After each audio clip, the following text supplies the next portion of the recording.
இன்னைக்கு நம்ம விருந்தினர் பக்கத்தோட கெஸ்ட் யார் அப்படின்றத சொல்லிடலாமா பவி? கண்டிப்பா. மங்கை, கிடா, சாலா போன்ற தமிழ் சினிமாவின் வித்தியாசமான படைப்புகளின் இசையமைப்பாளர் தீசன் அவர்களே இன்றைய நம் விருந்தினர்.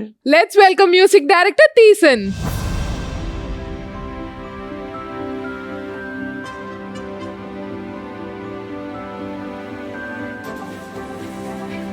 வணக்கம். வணக்கம். வணக்கம். எப்படி இருக்கீங்க? நல்லா இருக்கேன். நீங்க எப்படி இருக்கீங்க? சூப்பரா இருக்கும். Firstly big congratulations. உங்களோட சாலா மூவி ரிலீஸ் ஆயிருக்கு. ஒரு ப்ராமிசிங்கான மியூசிக் டைரக்டர், வளர்ந்து வர மியூசிக் டைரக்டர். எவ்வளோ சந்தோஷமா இருக்கு உங்க மூவி ரிலீஸ் ஆயிருக்கு. ரெஸ்பான்ஸ் எப்படி வந்துட்டு இருக்கு? இது வரைக்குமே பார்த்தவங்க எல்லாமே நல்ல ஃபீட்பேக் கொடுத்துருக்காங்க. மியூசிக்கெல்லாம் நிறைய பேசிகிட்டு இருக்காங்க.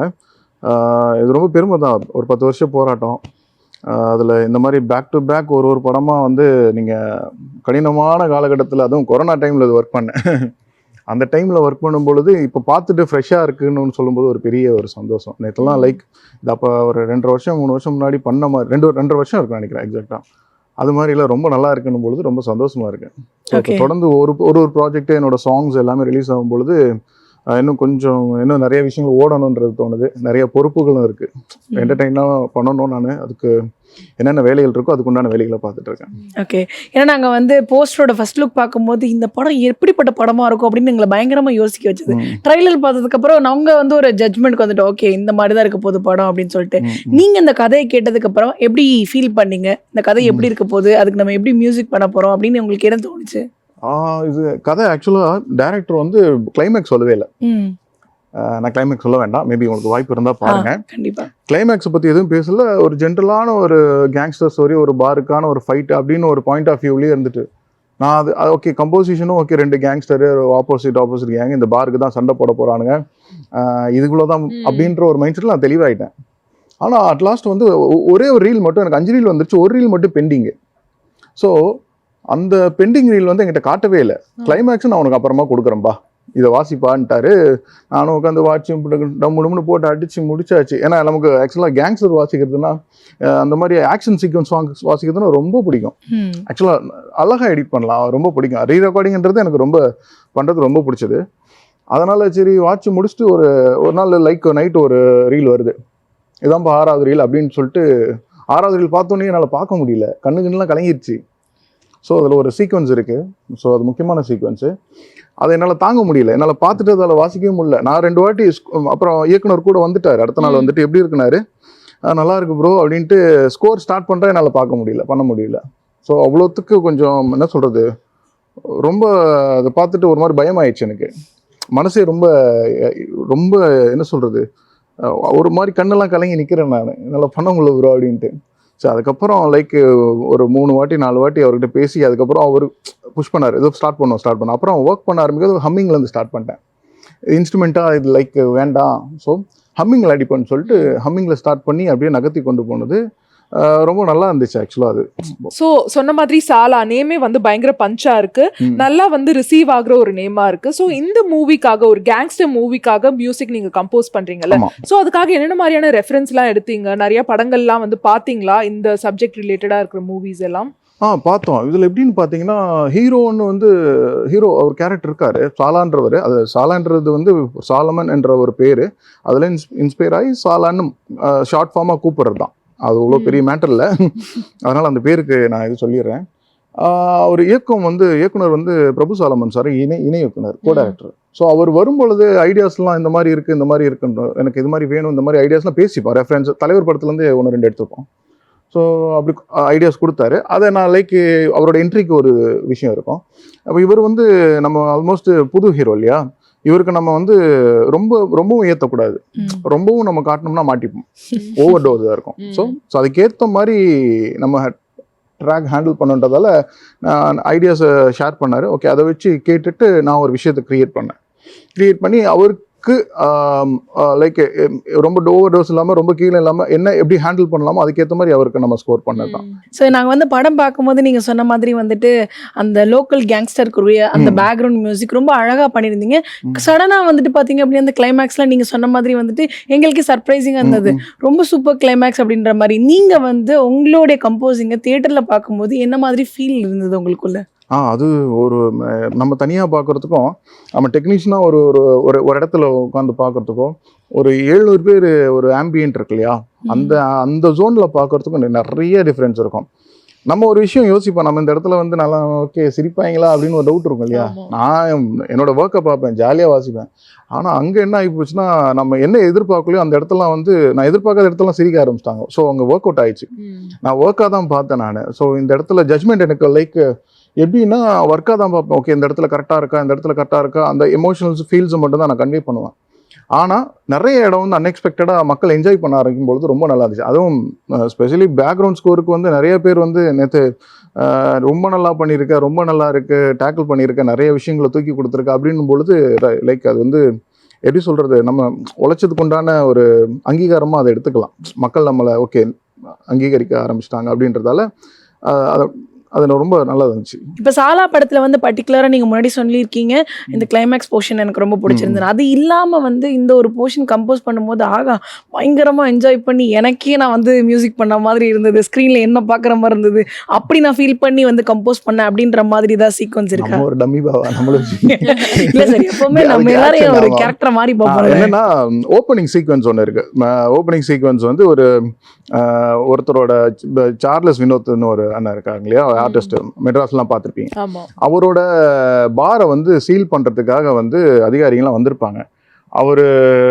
அந்த அதிகாரிகள்லாம் வந்ததுக்கு அப்புறம் அவர் அங்கே இருக்க மாட்டார், அவரோட அடியாளுங்களாம் அங்கே இருப்பாங்க. ஸோ இந்த மாதிரி க்ளோஸ் பண்ண வந்திருப்பான்னு அதிகாரி சொல்லும்போது இவங்க விட மாட்டாங்க.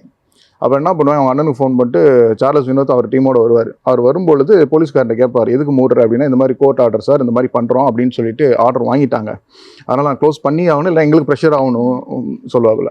அவர் என்ன சொல்லுவார், அந்த போலீஸ் இன்ஸ்பெக்டர், நான் அவனுக்கு சார் நான் இந்த மாதிரி உங்களுக்கு யார் எவர்ன்றதை உங்களுக்கு நான் சொல்கிறேன், நீங்கள் தனியாக பார்த்துங்க, ஆனால் இப்போதைக்கு விட்டுருங்க, ஃப்ரீயாக விட்டுருங்கன்னு சொல்லிட்டு விடுவார். அப்போ அந்த பார் க்ளோஸ் பண்ணுவாங்க. பார் க்ளோஸ் பண்ணுற டைமில் லைக் அந்த ஷட்டர் இறக்குற டைமில் ஒரு பேக்ரவுண்ட் ஸ்கோர் பண்ணியிருந்தேன். ஸோ அது ஸ்பெஷலி எனக்கு ரொம்ப பிடிக்கும். அப்படியே ஒரு கூஸ் பம்மாக இருக்கும் ஆசிங்கிறது. ரெண்டே கார்டு தான் அவர் ரொம்ப அது ஒரு மாதிரி ஆர்கஸ்ட்ரேஷன்ஸ், பிராஸ் ஸ்டேஷன்ஸு, எனக்கு பிராஸ் அரேஞ்ச் பண்ணுறது, ட்ரம்ஃபோனு இதெல்லாம் அரேஞ்ச் பண்ணுறதுலாம் ரொம்ப பிடிக்கும். அதில் ஒர்க் பண்ணியிருப்பேன். அது அப்படியே கேட்கும்போதே ரொம்ப நல்லா இருக்கும். என்னதான் சாலா மூவி வந்து ஃபுல் அண்ட் ஃபுல் நியூ கம்மர்ஸா இருந்தாலுமே நடிச்சிருந்தாலுமே அல்லு அர்ஜுன் அவர்கள் தான் வந்து ட்ரெய்லர் ரிலீஸ் பண்ணியிருந்தாரு. ஸோ அது வந்து பயங்கர சூப்பர் சென்சேஷன் ஆச்சு சோஷியல் மீடியாலலாம். ஸோ அவர் எப்படி வந்தாரு, அவர் ப்ராசஸ்ல வந்து ட்ரெய்லர் பார்த்து அவர் என்ன சொன்னாரு? இப்போ நட்ராஜ், இப்போ இந்த படத்தில் லீடு பண்ணியிருக்கிற ஹீரோ பேர் வந்து நட்ராஜ். அவர் நட்ராஜ் பிள்ளை. படத்துக்காக தீரன் மாற்றிருக்காரு டைட்டில் நேமா. அவர் யாருன்னா அல்லு அர்ஜுனோட கிளாஸ்மேட் ஃப்ரம் பிகினிங். ஆமாம். அப்போ இவர் யாருன்னா தீரன் என்றவர் வந்து பீப்புள் மீடியா ஃபேக்ட்ரியோட நம்ம தமிழ்நாடுக்கு எக்ஸிக்யூட்டிவ் ப்ரொடியூசர். வடக்குப்பட்டி ராமசாமியில் அவர் தான் எக்ஸிக்யூட்டிவ் ப்ரொடியூசர். அதனால் லைக் ப்ரொடியூசர் டைரக்டர் வந்து இந்த கதையை எடுத்துகிட்டு ஒரு 52 பேர்கிட்ட சொல்லியிருப்பாரு. எல்லா போகிறதும் அப்படியே கொஞ்சம் இதுவாகிட்டு இருக்கு. திடீர்னு ஸ்ரீநாத்னா இருக்கார் இல்லையா, தளபதி சாரோட ஃப்ரெண்டு, அவர்கிட்ட போகும்போது அவர் மூலியமாக ஒரு லிங்க் வருது. அவர் தான் நட்ராஜ்.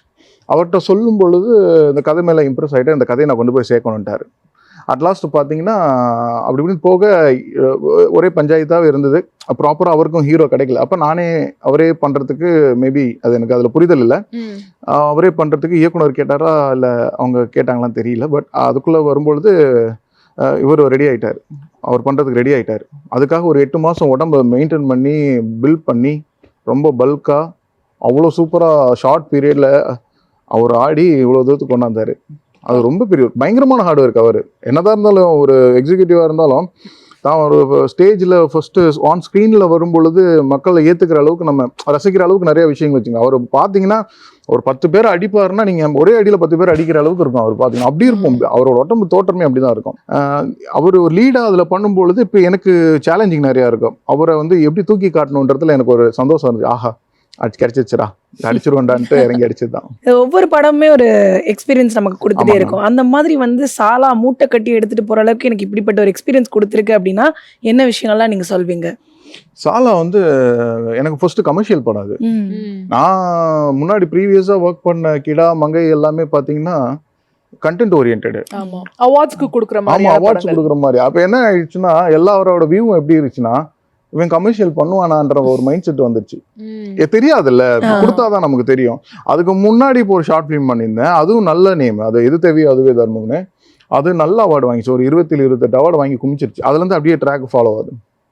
என்ன ஆயிடுதுன்னா, அப்படி பண்ணி முடிச்சுட்டு வரும்பொழுது இங்கே வந்து நமக்கு கண்டென்ட்டாக இருக்கே அவார்டு மியூசிக் டைரக்டர் பண்ணுறது எல்லாமே அவார்டு ஆயிடுச்சுல. ஃபர்ஸ்ட் ஷார்ட் ஃபிலிம் பண்ணுற அவார்டு, 2வது பண்ணுறேன் பெரிய அவார்டு, 3வது ஃபர்ஸ்ட் படமே எனக்கு கிடா சாலா தான் சைன் பண்ணது. ஆனால் ரிலீஸ் ஆனது வந்து எனக்கு கிடா, அதுவும் அவார்டுன்னு அந்த கேட்டகரியில் வந்து நம்மளை நுழைச்சி வச்சுட்டாங்க. அப்படி இருக்கும்போது அது எனக்கு பெரிய பயத்தை கொடுத்துருச்சு. ஒரு பக்கம் நல்ல நேம் இருக்கு, நல்ல நேமை தாண்டி உங்களுக்கு இதுல கொண்டு போய் நிறுத்திட்டானுங்கன்னா இவன் கமர்ஷியல் ஒர்க் பண்ணுவானா, ஃபோக் ஒர்க் பண்ணுவானா, லைக் ட்ரெடிஷ்னலாக ஒர்க் பண்ணுவானன்ற ஒரு மைண்ட் செட்டுக்குள்ள வந்து நம்ம ஸ்டைலிஷாக ஒர்க் பண்ணுவோம் அப்படியே அப்படின்ற ஒரு டவுட், கொஸ்டின் மார்க் வந்துட்டே இருந்தது. அப்போதான் எனக்கு வந்து இந்த சாலா ரிலீஸ் ஆனதுக்கு அப்புறம் என்ன இவ்வளோ இதுவும் ஆக்ஷன்ஸ்லாம் இவ்வளோ அழகாக ஹேண்டில் பண்ணி வச்சிருக்கேன், எனக்கு ரொம்ப ஈஸி அது பண்றதுக்கு. அவார்டுக்கே பண்ணியாச்சு. அவார்டுக்கு எப்படின்னாக்கா சாங்ஸ் எல்லாம் நாங்கள் பண்ணலைங்க. சாங்ஸுக்கு ஒரு மாண்டேஜா ரேண்டமாக எடுத்துன்னு வந்துட்டாங்க. கிடாலாம் பார்த்தீங்களா எடுத்துட்டு வந்துட்டாங்க. ஒரு கண்டென்ட்டை அவர் லைக் மாண்டேஜாக கிரியேட் பண்ண, அதை வச்சு ஒரு 3.5 நிமிஷத்துக்கு லாக் பண்ணோம். ஸோ அதுக்கு வச்சு தான் சாங் பண்ண ஆரம்பித்தேன் நான். அப்படி பண்ணது தான் எல்லா பாட்டுமே. நான் கம்போஸ் பண்ணி 1-2 ட்ராக்கு தான் வந்து நான் கம்போஸ் பண்ணி போய் எடுத்துகிட்டு வந்திருப்பாங்களே தவிர இது எல்லாமே வந்து விஷுவல் வச்சு கம்போஸ் பண்ணது. பரவாயில்ல சார். ஆனாலும் வந்துட்டு கிடா மூவிலாம் வந்து பார்த்தீங்க அப்படின்னா தியேட்டரில் பெரிய அளவில் பேசப்படலைன்னா கூட ஓடிடிக்கு வந்ததுக்கு பிறகு வந்து நிறைய பேர் பார்த்துட்டு இருக்கிறாங்க. இப்போ வரைக்கும் வந்து பயங்கரமாக வந்து போயிட்டு இருக்கு ஓடிடியில். அப்படின்றப்போ வந்து நீங்கள் வந்து இந்த படத்துக்கு நம்ம ஒர்க் பண்ணும்போது இது வந்து அவார்டு வந்து வின் பண்ணும், இத்தனை அவார்டு வந்து கிடைக்கும் அப்படின்ற மாதிரி ஃபீல் பண்ணாங்க. அந்த படம் எனக்கு கிடா கூட வந்திருக்குமான்னு தெரியாது. கிடா வரலன்னா இந்த இடத்துக்குலாம் நம்ம வந்திருக்க மாட்டோம். என்ன பிரச்சனைனா, ப்ரொடக்ஷன் வந்து தெலுங்கு ப்ரொடக்ஷன், ஸ்ரவந்தி கிஷோர். அந்த நேரத்தில் அவருக்கு நன்றி சொல்லணும். சாரோட ஃப்ரெண்டு வந்து அங்கே இருக்க, அவர் பெரிய மியூசிக் டைரக்டர். ஸோ அவர்கிட்ட லைக் அவரை வச்சு தான் பண்ணுற மாதிரி இருந்துச்சு. அப்புறம் நம்ம இங்கே வந்து இயக்குனர், அதான் எப்பயுமே ப்ரொடக்ஷன் தாண்டி நம்ம ஒன்றுமே பண்ண முடியாதுல்ல. இயக்குனர் என்கிட்ட கொடுத்தாங்க, நான் ஒரு ரீல் கொடுத்தாரு. சரி வாட்ச் அமுச்சு விட்டேன், சரி என்ன நடக்குதுன்னு பார்ப்போம் அப்படின்னு. எதுவுமே வரல, ஃபீட்பேக் எதுவும் வரல. அப்போ நான் இந்த எது தேவி அதுவே தர்மம் ஷார்ட் ஃபிலிம் பண்ணிட்டு என்ன பண்ணுறேன்னு தெரியாது. ஒரு பக்கம் ஃபைனான்ஷியலாக பிரச்சனையாக இருக்கும், வாடகை கட்ட முடியாது, அவ்வளோ பிரச்சனை இருக்கும். லைக் நான் ஸோ அந்த விஷயத்தில் என்ன நடக்க போகுது ஏது நடக்கும்போது பயம் வந்துருச்சு, வாழ்க்கையில் என்னடா பண்ண போகிறேன்ட்டு. திடீர்னு கிடா சரி ஃபுல்லாக படத்தை பாருங்கன்னு திடீர்னு என்ன நடந்ததுன்னு தெரியல, ஒரு மேஜிக்காக வந்துச்சு. சரி படத்தை பார்த்தோன்னே நான் இயக்குனர் சொல்லிட்டானே இது ஏதோ ஒரு விஷயத்தை மேஜிக்கை க்ரியேட் பண்ணுனேன்றதுல தெளிவாக சொல்லிட்டேன். அவர் என்னப்பா சொல்கிறீங்க, அவரும் லைக் பெருசாலாம் எடுத்துக்க மாட்டார், வேலையை நம்புகிறாள் அப்படின்ட்டு பேசிட்டு விட்டுட்டோம். அதுக்கப்புறம் ஒர்க் பண்ண ஆரம்பித்தோம். அப்போ தான் வந்து சாலா நான் நைட்டு வாசிப்பேன், கிடா வந்து காலைல வாசிப்பேன். ஓ பயங்கர பிஸியாக போயிட்டு இருந்துச்சு அப்போ உங்களுக்கு? ஆமாம், 2 படமும் பேரலாக வச்சேன். இந்த என்ன ஒரு சேலஞ்சிங்னா, இதோட சீக்வன்ஸ் பார்த்தீங்கன்னா கம்ப்ளீட் நேட்டிவிட்டி. இது பார்த்தீங்கன்னா அப்படியே ஆப்போசிட் கான்ட்ராஸ்ட். அப்படியே சென்னை பேஸ்டு ஒரு ராயபுரம் மாதிரி ஒரு நார்த் சென்னையில் நீங்கள் அங்கே பண்ணும் பொழுது இந்த ரிதமிக் சென்ஸ் வேறு, எல்லாமே ஒரே பேட்டர்ன்ஸாக இருக்கும். பட் ஹேண்ட்லிங் வந்து ரொம்ப இதுவாக இருக்கும். அங்கே வந்து நான் எடுத்துகிட்டு போயிட்டு ஒரு கிக்கோ எலக்ட்ரானிக் கிக்கோ ஆச்சுன்னு வச்சிங்களேன், டைரக்டர் அப்படியே தொடச்சி டஃபால் நடிச்சு விட்டுருவாப்ல. ஸோ அதை நான் ஹேண்டில் பண்ணேன். அப்போ முதல்ல வந்து படத்தை ஒரு 4-5 வாட்டி பார்த்துட்டேன். அதை பார்த்ததுக்கப்புறம் பேரலாக சாலாவும் பார்த்துட்டேன். ஸோ இது ரெண்டத்தையும் எப்படி ஹேண்டில் பண்ணோன்னா, லைக் முதல்ல கிடால வந்து என்னென்ன பண்ண போகிறேன் என்ன பண்ணக்கூடாதுன்றதில் தெளிவாயிட்டேன். ஸோ என்ன டோன்ஸ் எடுக்க போகிறேன்ட்டு லைக் ஒரு 4-5 டோன்ஸுக்குள்ளே அதை முடிக்கணும். எனக்கு flute, கிட்டாரு, Spanish guitar, like classical கிட்டாரு, அப்புறம் வந்து வயலின்ஸு, இதை 3 வச்சு தான் நான் வயலின்ஸு, சோலோ வயலின், குரூப் வயலின், இதை வச்சு தான் நான் டேக்கிள் பண்ணணும் அப்படின்றத முடிவு பண்ணிட்டேன். ஸோ இப்படி ஹேண்டில் பண்ணும்போது நிறைய விஷயம் லேர்ன் பண்ணிக்கிட்டேன். எத்தனை படம் வந்தாலும் வச்சிடலாம், கிரியேட் பண்ணலான்ற ஒரு நம்பிக்கை வந்துருச்சு. ஒரு பக்கம் நான் சாங்கும் கொடுக்கணும், அங்கே சாங் போயிட்டேன். எனக்கு கிடால வந்து அவங்க எடுத்துகிட்டு வந்ததுக்கப்புறம் தான் சாங் பண்ணேன். ஆனால் சாலாவில் எப்படின்னாக்கா அவங்களும் ஒரு சாங் மட்டும்தான் வாங்கினாங்க, மீதி எல்லாமே வந்து மாண்டேஜாக கவர் பண்ணதான். ஸோ இந்த மாதிரி சேலஞ்சஸ்லாம் ரொம்ப நல்லா இருந்தது.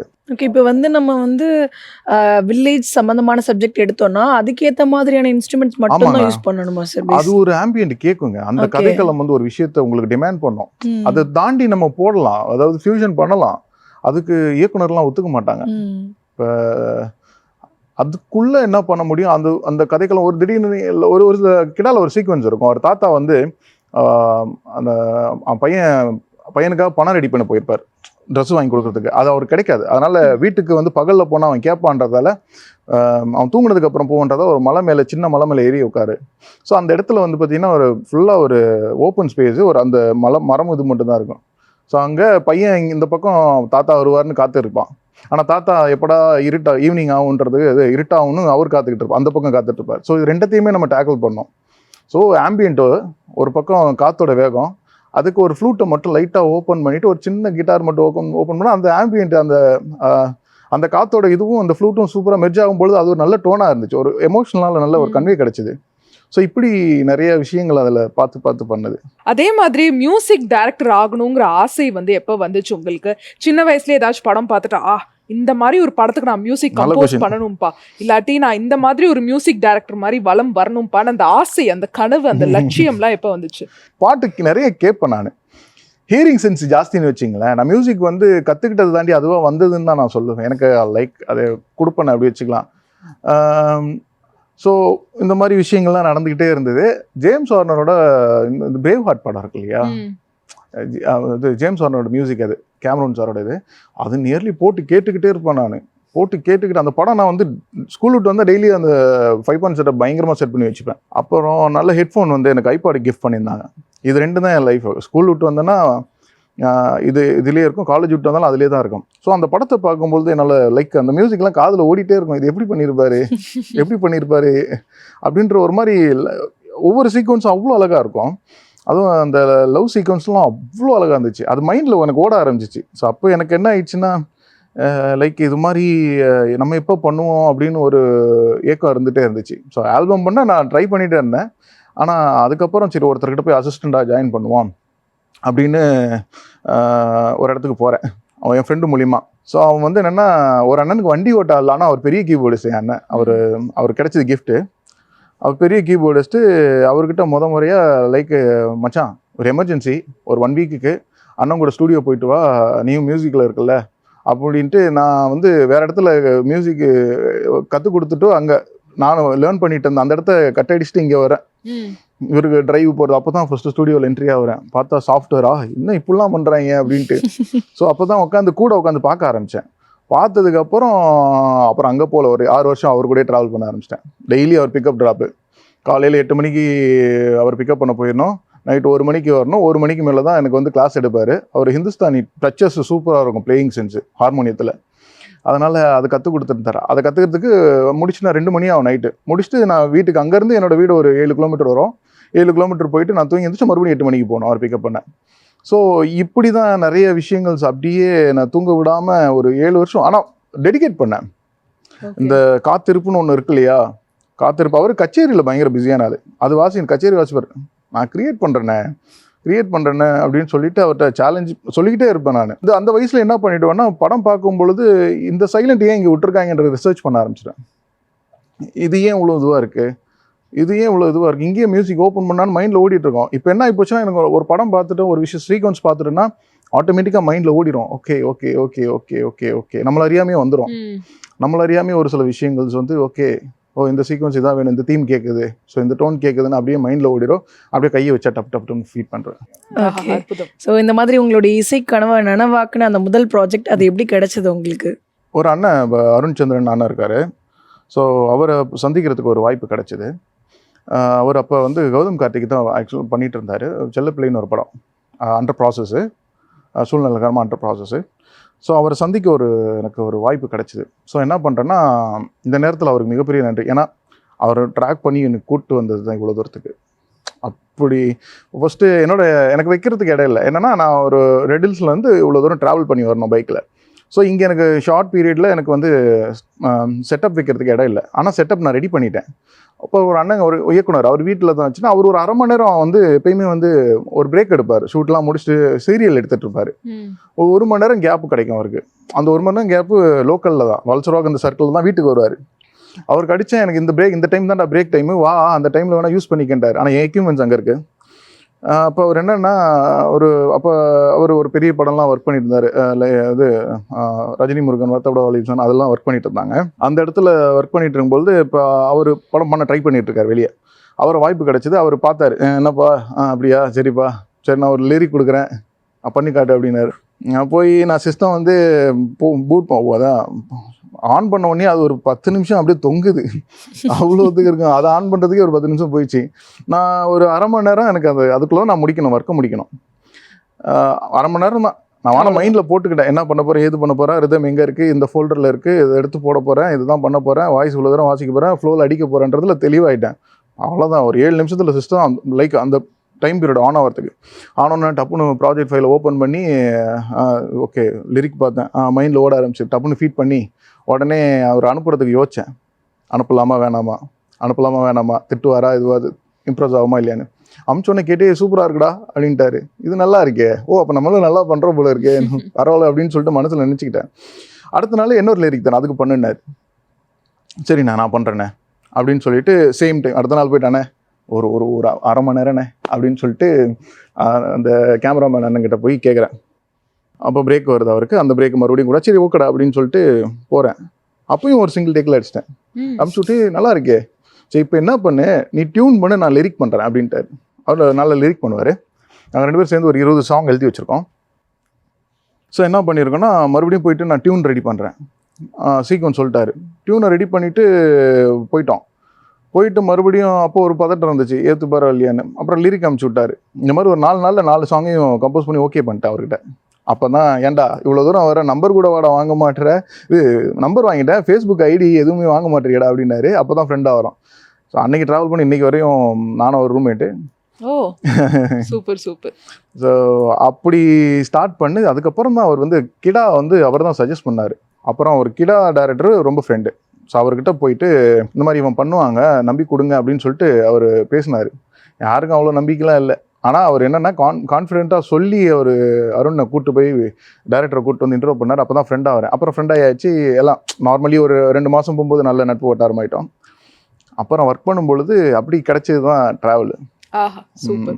ஓகே, அதே மாதிரி இப்ப பார்த்தோம்னா இண்டிபெண்டன்ட் மியூசிக் வந்து நல்ல வரவேற்பு வருது. ஆக்சுவலா இது ஹாலிவுட்ல எல்லாம் வந்து முன்னாடில இருந்தே இங்கிலீஷ் ஆல்பம்ஸ்க்குங்கிற வெயிட்டேஜ் ஒன்று இருந்துச்சு. பட் இப்போ நம்மளோட தமிழ் ஆடியன்ஸ்க்கு, இப்போ நம்மளோட சவுத் இந்தியால இண்டிபெண்டன்ட் மியூசிக் வந்து நல்லா வந்து ஒரு ரெகக்னிஷன் வந்துட்டு இருக்கு. ஸோ இப்போ நிறைய மியூசிக் டைரக்டர்ஸ் வந்து இண்டிபெண்டன்ட் ஆல்பமும் வந்து ரிலீஸ் பண்றாங்களே, அந்த மாதிரி உங்களுக்கு ஐடியாஸ்லாம் இருக்கா? நிறைய ஐடியாஸ் இருக்கு. இப்போ தான் என்னென்னா, நான் அப்பப்போ என்ன பண்ணுவேன், போர் அடிக்கும் போதெல்லாம் டியூன் பண்ணி ட்ராக் பண்ணி நானே எழுதுவேன்.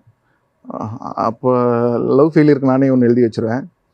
அதுக்கு நமக்கு அந்த எமோஷ்னலாக நிறைய நினச்சிப்பேன். நிறைய எக்ஸ்பீரியன்ஸ் இருக்கிறதோ அப்படின்னு சொல்ல முடியாது, ஆனால் இருக்குன்னு சொல்லலாம்.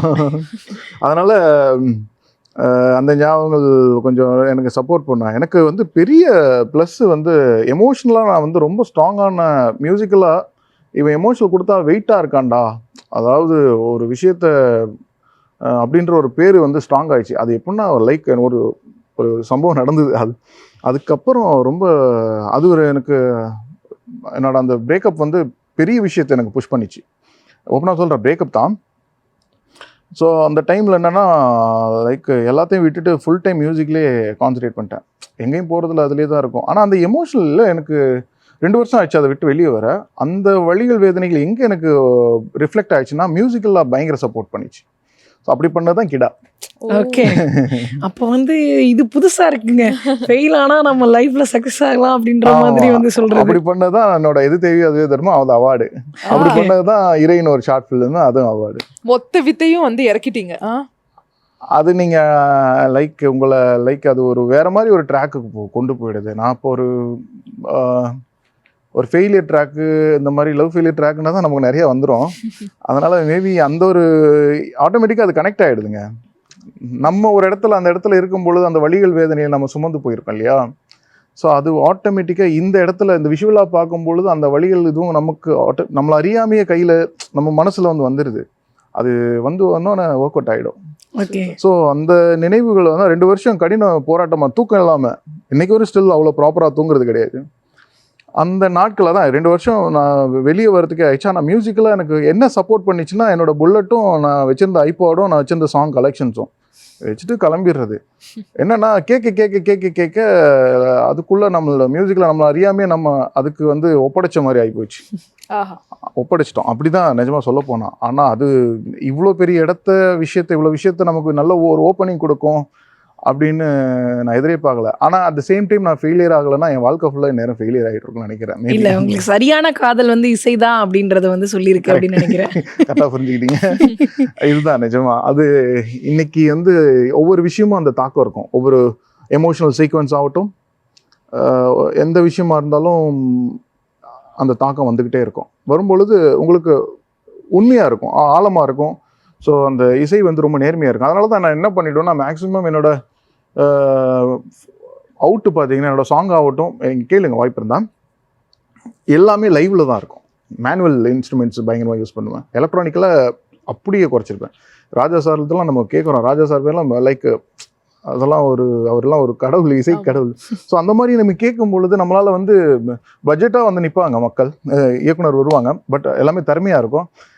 நம்ம ஒரு விஷயம் சொல்லுவோம் இல்லையா, நம்ம இந்த மாதிரி பண்ணால் நல்லா இருக்கும்னு. ஆனால் அவங்களுக்கு அது வாய்ப்பு இருக்காது. ஏன்னா அவங்களுக்கு ஒரு குறிப்பிட்ட பட்ஜெட் தான் கொடுப்பாங்க. அந்த பட்ஜெட்டுள்ள தான் அவங்க கோட் பண்ணி அவங்க எல்லா விஷயத்தையும் பண்ணோம். இப்போ நான் லைவ்னு அங்கே போய் கேட்கும்பொழுது அவங்களால முடியாது. இருந்தாலும் சண்டை போடுவோம். ஓகே, அப்படி கேட்டு வாங்கினது தான் இன்னைக்கு வரையும் நான் பண்ணிட்டு இருக்கிறது எல்லாமே. மங்கை எல்லாமே, இப்போ கிடா எல்லாமே வந்து இந்த மாதிரி கேட்டு வாங்கினதால தான் இன்னைக்கு இருக்கும். நல்ல இன்ஜினியரை கேட்டுப்பேன், லைவ் டோன்ஸை கேட்டு வாங்கிப்பேன். ஸோ அப்படி இருக்கிறதால தான் இன்றைக்கி ஓரளவு நம்ம அடுத்த கட்ட நகருக்கு கொண்டு போனோம். ஆனால் எல்லா டைரக்டருமே பயங்கர சப்போர்ட்டு, முட்டிஞ்சளவு பயங்கரமாக ஹெல்ப் பண்ணாங்க. சூப்பர். அப்கமிங் என்னென்ன ப்ராஜெக்ட்லாம் போயிட்டு இருக்கு சார் உங்களுக்கு? அப்கமிங் எல்லாமே பேச்சுவார்த்தையில் இருக்குது. சசிகுமார் சாரோட ஒரு படம் ஒர்க் பண்ணுறதுக்கு ஃபைனல் டச்சில் இருக்கும். ஸோ அதோட ஃபைனல் மூமெண்ட் இருக்குது. அதுக்கப்புறம் இன்னொரு முக்கியமான ப்ராஜெக்டில் இருக்கேன். அது நேரங்காலம் வரும்பொழுது வரட்டும், அதுக்கு தான் காத்துட்ருக்கேன். Okay okay. ஸோ ரொம்ப அழகாக யதார்த்தமாக உங்களோட மியூசிக் ஜேர்னி எங்களோட ஷேர் பண்ணீங்க. ஸோ கண்டிப்பாக உங்களுக்கும் இந்த ஷோ பிடிச்சிருக்கோம் நம்புறோம். அண்ட் உங்களோட அப்கமிங் ப்ராஜெக்ட்ஸ் எல்லாமே வந்து சூப்பர் டூப்பர் ஹிட் ஆகணும். ஜெயா டிவி சார்பாக வாழ்த்துறோம். நன்றி. தேங்க்யூ.